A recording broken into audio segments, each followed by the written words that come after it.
大家好，今天是10月30号，狗狗币短短的2天又大涨了12%。那昨天的视频也是想拍断大腿，为什么不在这一个回撤举行高位的时候，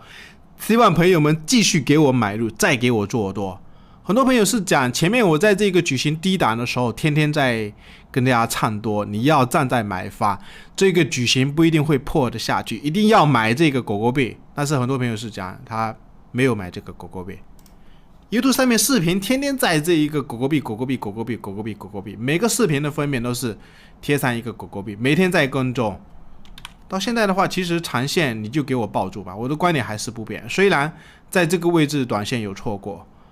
卖了一部分短线的仓位，飞了就飞了嘛，还有一半的话，我一直跟大家讲，你给我转成长线的仓位啊，有做对就给我转成长线。那今天视频来跟大家聊一下，为什么狗狗币会这么强势？4个小时里面的一个技术指标跟1个小时的技术指标，你要怎么来配合？就是那个 Vegas， 它就是最强势的一个仔，以及很多朋友昨天也还是在担心啊，比特币要下去啊。我昨天都不想聊那个比特币，它现在不是已经上来了吗？包括马斯克为什么在转移那个狗狗币？很多空方的朋友也是在讲啊，马斯克是在卖那个狗狗币。那我等一下来跟大家聊一下，马斯克转移的3亿枚的狗狗币，目的到底为了什么？复盘之前可以对我们的 YouTube 也给我们邀请链接注册，必要 OK 返用20%，或者新的邮箱注册 OK 跟 Bybit 可以不用认证啊。我们先来看一下狗狗币，它这么强势其实很简单啊。当时敢在这个位置低档，希望朋友们你要站在买方。一点是前面的半年成本，我再重申，就是因为这个成本区是半年的成本区，它不一定破得下去。还有一点，你如果用4个小时的 Vegas 指标，其实很简单，它是存在一个4个小时的趋势。这一条144的这个通道，它是站在这个576跟676通道的上方，那就是一个多方排列的结构。既然是多方排列，你要尽量找压回的低点来买。这根 K 线我也猜不中，没想到它这一次压回的低点，因为前面在高位，希望朋友们不要追啊。你如果还有资金，我也不知道它会压到这个低点，但是这个低点是给大家命中啊，就是因为这个位置有可能会是一个矩形的低点，所以现在买入的话有做对，给我报成长线。它这一个级别，你如果看1个小时，确实是当时是时差的，前面是金叉，后面走成时差，你要遵守更大级别的一个循环。4个小时既然是在金叉，而且有一些形态在配合的话，比如说这是一个矩形的底部，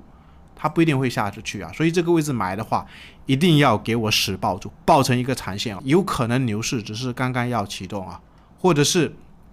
目前的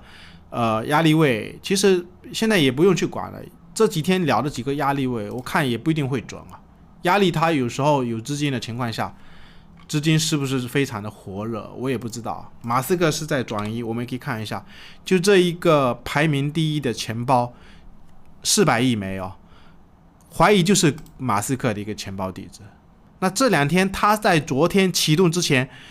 29号5点的时候是转移的3亿枚的这个狗狗币。有一些空方的朋友是讲这个狗狗币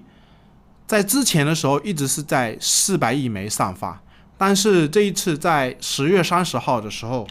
就是狗狗币来到这个高位的时候，好像是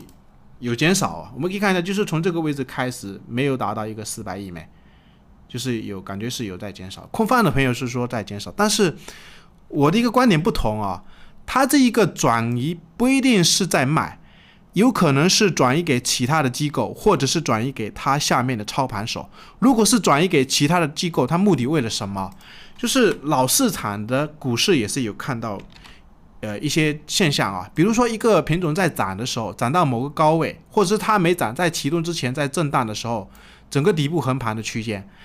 大宗交易它会卖出那一个股票给其他的，不知道是机构还是说其他的营业部，它卖出以后，你过了一段时间发现它有可能价格又上去了。那很多人是觉得在卖出，它可能转移给其他的机构，它不在这个市场里面转移。比如说股票市场里面，它就是利用大宗交易去卖出，它其实不想在竞价里面去卖出，目的就是为了让有些机构可能觉得我手上的仓位我感觉不够啊，你是不是马斯克，我们一起合作一下，你转移一些筹码给我，然后我手上还有资金，我可以再拉上去啊，拉上去以后，到时候看是不是要买，就是这样子啊，就是市场里面合作关系非常的复杂，有时候去猜他那一个钱包到底是卖了还是转移啊，或者是不是转移给底下的一些操盘手啊，可能是为了量能更加的活络吧，就是量能是不是要继续放大。那至于短线的压力，狗狗币昨天这2天一直讲的一个压力位就是 0.104， 明天要看一下8点能不能给我收在这个上方，或者是下一步的压力，有可能朋友也是会问压力在哪个位置，这个位置 0.1 也是有一个压力区啊，但是也不一定，它现在整个趋势这么强的情况下，有可能就是是不是整理一段时间，会不会给我挑战，或者是昨天有讲到一个观点，其实当时这个位置为什么不过去，我之前是在 0.14 的时候也是有买过狗狗币，是一直在做买入的动作。昨天有讲到的一个观点，250天前的成本，未来一段时间是在这个高位，所以上去我们后续要留意一下，你如果想做买入狗狗币的朋友，还是一样尽量看有没有找压回的低点。那至于比特币，我们可以观察一下，它其实整个形态就是走了一个双陷阱的结构啊。这段时间一直在讲这一个16300，前面的这个矩形你破位的时候，你不应该回进去，你这边再一个矩形，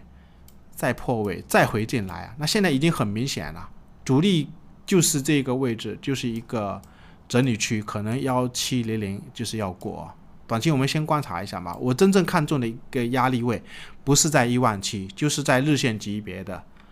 这个中线半年多的成本整理区，因为当时是在这个位置，也是建议大家去抄底那个比特币，后面是上来有利润没买啊，我也是非常的后悔。有时候真的想啊，这个抄底我尽量短一点，在这个位置有利润卖掉的话，现在下来的话我继续抄，那不是更爽吗？但是有时候短线不一定会按我的一个思路来，有时候我是一直在看能不能做一个长线上去啊，上去未来的话是不是要过了，或者是历史新高啊。所以现在的空间，我个人的一个观点是，昨天也是有聊到，美国那边调查机构是持续的在配置这一个加密货币，他们的目的有可能也是看空间非常的深，69000跟2万或者是1万去比对，空间是非常的深，他们为了未来啊。所以现在的这个比特币，如果我们日线来观察的话是这样子啊，就是20的成本已经站上了，我们可以把均线加上去啊，已经站上了。有些朋友是讲，你如果要遵守趋势20我们散户的生命线也可以啊，但是我有时候是喜欢拆底跟掏顶的。如果是这个位置其实都是很重要的一个低点啊。现在是一根插入线，螺旋 K 线，这也是一个插入线。昨天又走了一个多方的吞噬，20MA 站上了。要做右侧的话，20MA 也可以啊。上去的话，你看还没有压回20MA 的低点，可以再做买入的动作。当然，我下一步是尽量观察，如果是18000过的话，有可能整个大行情就是要慢慢启动了啊。最后还是一样，可以点我们的 YouTube。